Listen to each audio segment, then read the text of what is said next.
Bonjour et bienvenue, voici notre tour d'horizon économique, géopolitique et boursier. Nous sommes le jeudi 15 juin pour comprendre comment tourne la planète finance. Et lorsqu'elle tourne autour de l'or noir, c'est sur la bourse au quotidien et nulle part ailleurs. Et l'épisode du jour s'intitulera « Ça gaze pas fort pour le pétrole ».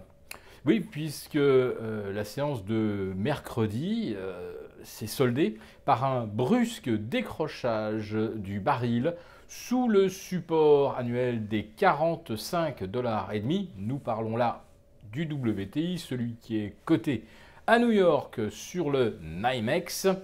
Le pétrole donc qui valide un signal de rupture majeure, et ce au moment même où les producteurs de Shell Oil avaient remis tout ce qu'ils pouvaient en activité, au moment où la production atteignait quasiment un record historique. On s'attendait à un pic pour ce mois de juin, donc plus grande quantité de pétrole extraite depuis que l'on a commencé à exploiter le Shell Oil.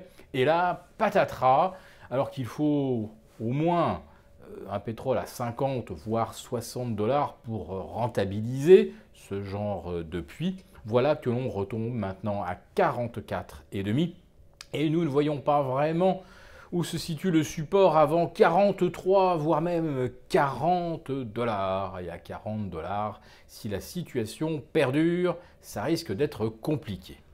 Mais voilà, est-ce que la seule anticipation d'une croissance un petit peu moins forte peut justifier que le pétrole reste durablement très bas? Car il y a aussi le facteur géopolitique. Et là, on peut dire que l'actualité est riche depuis une dizaine de jours, avec la mise au ban du Qatar par l'axe Arabie Saoudite, Émirats, Bahreïn. On se rend bien compte qu'en fait, ce qui est en jeu, c'est d'affaiblir le Qatar, principal soutien des frères musulmans, lesquels ont été chassés du pouvoir en Égypte par le général Sisi, lesquels ont en revanche triomphé en Turquie, principal soutien d'Erdogan, qui s'est installé au pouvoir et qui ensuite s'est fait remettre les pleins pouvoirs. Or, qui la Turquie désigne-t-elle aujourd'hui comme responsable du putsch manqué de juillet 2016 ? Eh bien, les Émirats.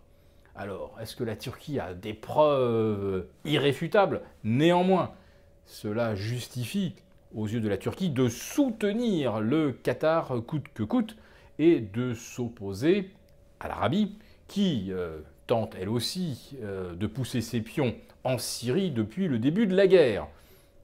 La Turquie, de son côté, elle a aussi le rêve de reconstituer une partie de son ancien empire ottoman qui englobait, il faut s'en souvenir, la Syrie, l'Irak, le Liban, etc. Donc on voit bien se dessiner d'un côté une sorte d'axe Qatar-Arabie, et puis il y a aussi une autre alliance, Qatar-Iran, face à l'Arabie Saoudite, aux Émirats, un axe sunnite. Et vous avez derrière tout ça les États-Unis qui, au lieu de maintenir une certaine neutralité, ont choisi leur camp, celui de l'Arabie Saoudite. Arabie Saoudite qui a déclenché une guerre au Yémen sans aucun accord de l'ONU, il faut s'en souvenir, et sans d'ailleurs en être condamné. On voit que des tas de foyers d'affrontements peuvent surgir en pleine zone d'exploitation pétrolière. Alors, est-ce que le géopolitique va venir contrebalancer le surplus d'offres de pétrole, imputable en grande partie aux producteurs américains et pas tellement aux producteurs OPEP ou à la Russie? Néanmoins, la chute du baril de pétrole, c'est pénalisant, bien sûr, pour les producteurs, c'est pénalisant pour ceux qui les financent, c'est-à-dire les banques, et notamment des banques régionales aux États-Unis. C'est aussi pénalisant d'une certaine façon pour le climat général, puisque la baisse du pétrole signifie qu'on anticipe moins d'activité économique, moins de demande. Et puis on a vu également les taux chuter brutalement hier après de mauvais chiffres de vente de détail. La chute des taux, eh bien, ce sont à nouveau des marges amoindries pour les valeurs bancaires qui ont commencé à corriger. Vous voyez, de proche en proche, nous voyons émerger un scénario qui pourrait être fortement baissier pour les marchés. Alors, il y a 10 jours, nous avions détecté un pic de surachat sur le Nasdaq et le Nasdaq 100. Nous avions acheté des ETF QID. Aujourd'hui, nous pensons que le S&P 500 à 2440, 2445 est arrivé également au bout de la trajectoire.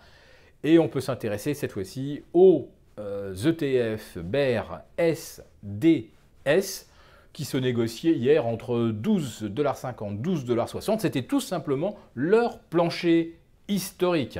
Alors évidemment, à Wall Street, ça ne va pas s'effondrer aujourd'hui, peut-être même pas demain, car c'est la journée des 4 sorcières. On fera tout pour maintenir les cours. Mais vous voyez déjà que du côté des taux et surtout du pétrole, nous avons des signaux de rupture majeure que les actions ne devraient pas tarder à suivre. Alors, cette fois-ci, nous déclenchons bel et bien notre offensive sur les indices US au travers des ETF SDS.